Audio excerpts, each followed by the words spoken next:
Hello and welcome back. This is Dr. Arpita. Today I've come with another new lecture. This is the second lecture of our microscopy series. Today we are going to talk about transmission electron microscope.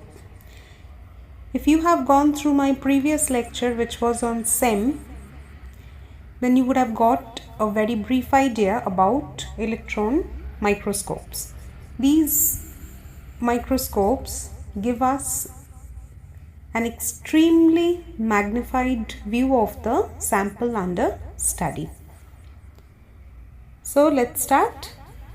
Ruska and Knoll tried to implement Bush's lens formula experimentally. Their work resulted in the construction of the first transmission electron microscope in the year 1931. The scanning electron microscope was invented by Max Knoll in 1935.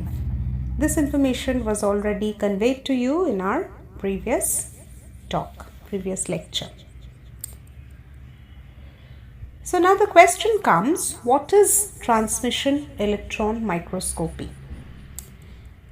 TEM is an analytical technique used to visualize the smallest structures in matter.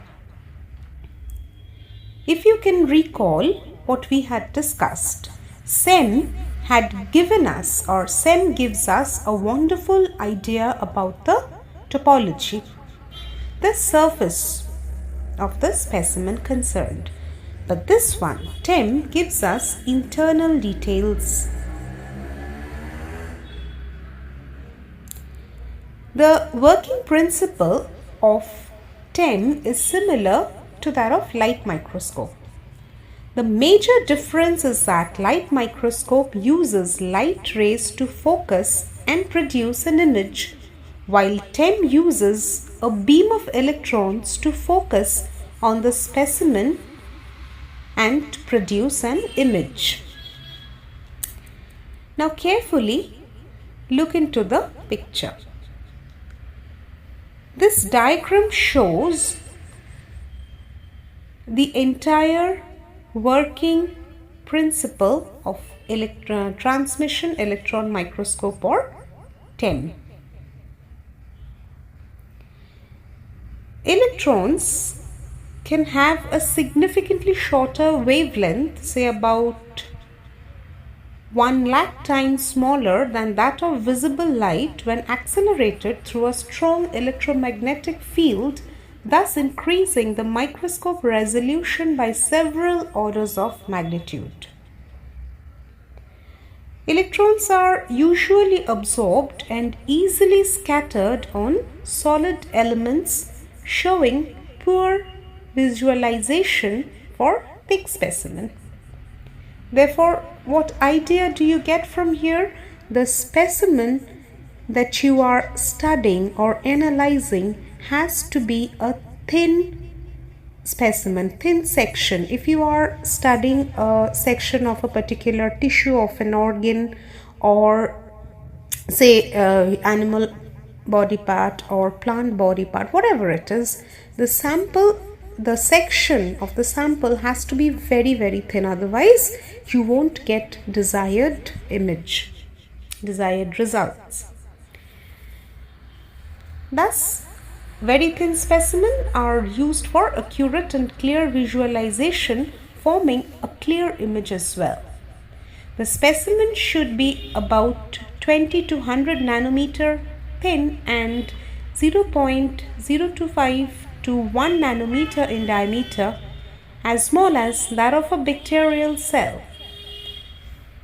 This specimen allows interactions with electrons in a vacuum space, and they are able to maintain their innate structure. So, what is the takeaway message from here? The specimen has to be thin. The mechanism of a light microscope is that An increase in resolution power decreases the wavelength of the light, but in TEM, when the electron illuminates a specimen, the resolution power increases, increasing the wavelength of the electron transmission.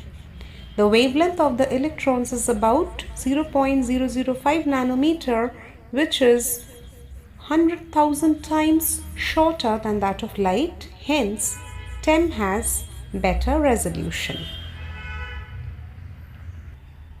TEM has three working parts to it. Number 1, electron gun. Number 2, image producing system. And number 3, image recording system. The electron gun is that part of the transmission electron microscope that is responsible for producing electron beams.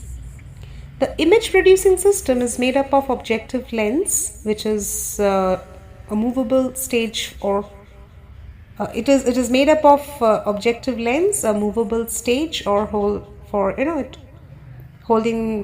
the specimen, and intermediate and projector lenses. They function by focusing the passing electrons to the specimen, forming a highly magnified image. And finally, what does this image recording system doing? What is this last part doing? It is made up of the fluorescent screen used to view and to focus on the image. They also have a digital camera that permanently records the images captured after viewing. Now we'll move on to the last part of our lecture, which focuses on the advantages of TEM. TEM, as we have already said in the beginning, that it's an impressive, wonderful instrument with a number of advantages. The first and foremost being it gives us an extremely accurate, magnified view of the internal details of the specimen under study. Then TEMs have a wider range of applications and can be utilized in various fields, in the field of development, research, medicine, education, industry. Almost everywhere you can find its use. The images are high quality and detailed, therefore it makes research very, very easy. TEMs are able to yield information of surface features, shape, size and structure, and are easy to operate with proper training. This is something very important. See, having a microscope is not everything. You should know how to operate them. So this is a very important point that should be kept into mind. Certain companies, they use these TEMs to identify flaws, fractures, and they use the data obtained from these photographs to solve or fix a number of problems. So using TEM has made research very, very easy. This TEM photographs also provide a lot of information about crystals and metals in the industries.